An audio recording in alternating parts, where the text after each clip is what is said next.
नमस्कार मित्रांनो, अशोक मामा या मालिकेच्या आजच्या भागामध्ये अशोक मामा ईशानचा हात पकडतात आणि ते त्याला म्हणतात की तू चल माझ्यासोबत त्या मुलाकडे जाऊया आपण.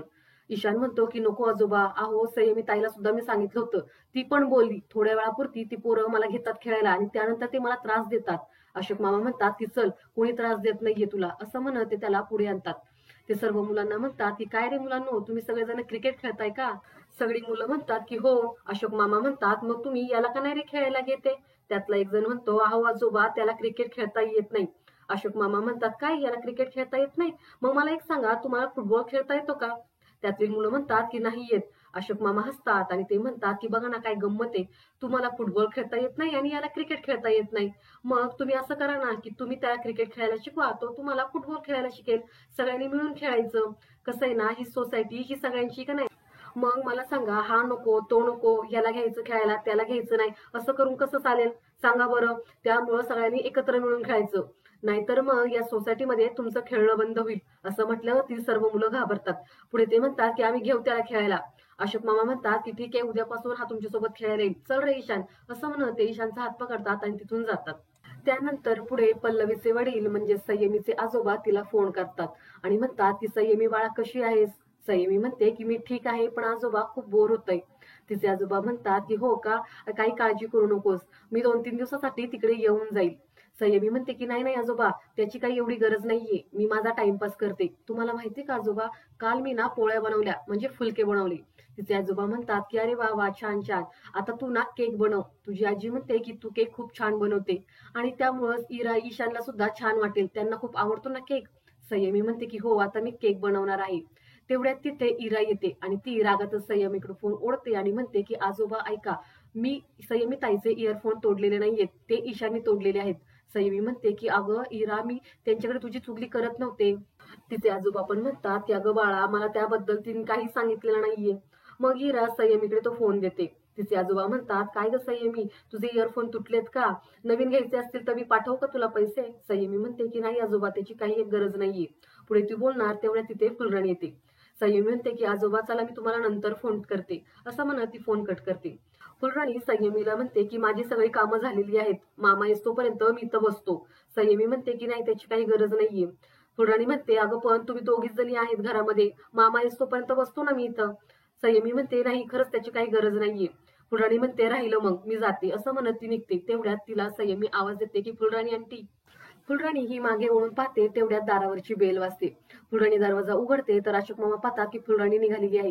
ते तिला अडवतच म्हणतात काय गे, तू थांबणार होतीस ना, तू म्हटलीस ना की तुम्ही येतोपर्यंत थांबणार आहे. फुलराणी म्हणते की हो, मला वाटलं तुम्ही खालीच असाल, मग म्हटलं जाता जाता तेवढंच तुम्हाला सांगून जाईल. अशोक मामा म्हणतात की नक्की झालंय काय? फुलराणी म्हणते कुठे, काही नाही झालेलं. अशोक मामा आवाजात म्हणतात की या दोघांनी काय गोंधळ घातलाय का? फुलराणी म्हणते की नाही, तसं काही नाही.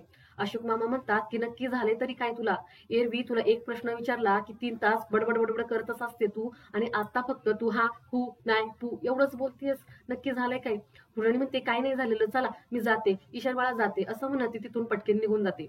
अशोक मामा म्हणतात काय विचित्र बाई आहे ही, एरवी आपली बडबड बडबड करत असते आणि आता मी नीट विचारतोय तर हा हू करून लगेच निघून पण गेली. पुढे अशोक मामा येतात आणि ते इराला म्हणतात काय गे बारके, तू काय बोललीस का? नक्की काय झालंय? संयमी म्हणते की मी सांगते काय झालं आहे ते. पुढे संयमी ही फुलराणीला जे काही बोलली ते सगळं अशोक मामांना सांगते. अशोक मामा तिला म्हणतात की तू तिला असं म्हटलीस की हे घर तुझं नाहीये, आमचं आहे. त्यामुळे तिला वाईट वाटलं आणि तिने काही न बोलता सगळं काही ऐकून घेतलं. तर संयमी ही मोठ्या ऍटिट्यूड मध्ये म्हणते की हो, कारण तिने माऊचा अपमान केला, माऊला सुद्धा वाईट वाटलं. अशोक मामा म्हणतात की ती तुमच्यासोबत पण तसंच वागते. संयमी म्हणते की आमच्यासोबत नाही तसं वागत, पण इन जनरल ते ऍडव्हान्सच आहे. तिला असं वाटतं घरात जे काही होतं ना ते तिच्यामुळेच होतं आणि ती सगळे डिसिजन घेते, तिलाच जास्त इम्पॉर्टन्स आहे. अशोक मामा म्हणतात की सगळा नसेल पण तिला बऱ्यापैकी आहे, माहितीये का तुला? तर संयमी म्हणते की हो माहितीये मला, म्हणून काही मावसा इन्सर्ट करायचा नाही. तर अशोक मामा उभे राहतात आणि म्हणतात की तिचं काय चुकलंय ना ते मला कळालं आहे, पण म्हणून तुझं काही चुकलं नाही असं होत नाही. तुम्ही कोणीच नव्हता ना त्यावेळेस ती होती या घरासाठी. तिने वेणूच्या आजारपणामध्ये रक्ताचं पाणी केले, रात्र रात्र जागून तिने वेणूचं आजारपण काढले. मी जेवढं केलं नसेल ना तेवढं फुलराणीने या घरासाठी केलेलं आहे. या घरातील वाण सामानपासून तर घरात बिघडणारी एखादी वस्तू, हे सगळं काही तिने केलेलं आहे, कोणाला न सांगता मायानं केलेलं आहे. हे घर खरं तर तिच्यामुळेच चालतंय. आमच्यामध्ये किती वाद असला ना तरी सुद्धा मी तिला मान देतच आलेलो आहे. आणि तू तिला असं म्हटलीस की हे घर तुझं नाहीये. संयमी म्हणते की मला माहितीये की माझं चुकलेलं आहे. अशोक मामा तिच्यावर ओरडत म्हणतात की आता बोलून काय फायदा आहे त्याचा. तुला माहितीये का संयमी, तुझ्या जागी जर माझी मुलं असती ना तर मी त्यांच्या जिभेला डाग दिली असते. पट्ट्यानं त्यांना फोडून काढलं असतं. हे ऐकल्यावरती इरा आणि ईशान सुद्धा घाबरतात. पुढे ते संयमीला म्हणतात की पण मी तुला असं काही करणार नाही. यावरती तुला एकच शिक्षा. आता इथून पुढे घरामध्ये तुझ्यासोबत कोणीही बोलणार नाही. पुढे ते इरा आणि ईशानला सुद्धा म्हणतात की आणि ऐका, तुम्ही सुद्धा हिच्याशी बोलायचं नाही. आणि जो कोणी हिच्यासोबत बोलेल मी त्याच्यासोबत बोलणार नाही. पुढे ते सैमीला म्हणतात की हीच तुझ्या शिक्षा आहे. आणि ही शिक्षा फक्त तुलाच नाही तर ही शिक्षा मला पण आहे, कारण की मीच तुला शिकवायला कुठेतरी कमी पडलो. त्यानंतर पुढे इरा ही ईशानला म्हणते की ताई सोबत बोलायचं नाही असं कसं चालेल. मला संध्याकाळी तिच्यासोबत बुक स्टोअर मध्ये जायचं होतं. त्यानंतर आम्ही गार्डन मध्ये पण जाणार होतो. आता सगळं काही मला कॅन्सल करावं लागेल. ईशान म्हणतोय बाई काही कॅन्सल होत नाही. 10-15 मिनिटं थांब आणि त्यानंतर बोल. तर इरा म्हणते की नाही ना, पण आजोबांनी सांगितलं की बोलायचं नाही. ईशान म्हणतो मग एक काम कर, तू तिच्यासोबत ना साईन लँग्वेज मध्ये बोल. इरा म्हणते की नाही, तसं बोलले तर ताईला वाईट वाटेल आणि तसंही मला आजोबांसोबत चिटिंग करायची नाही.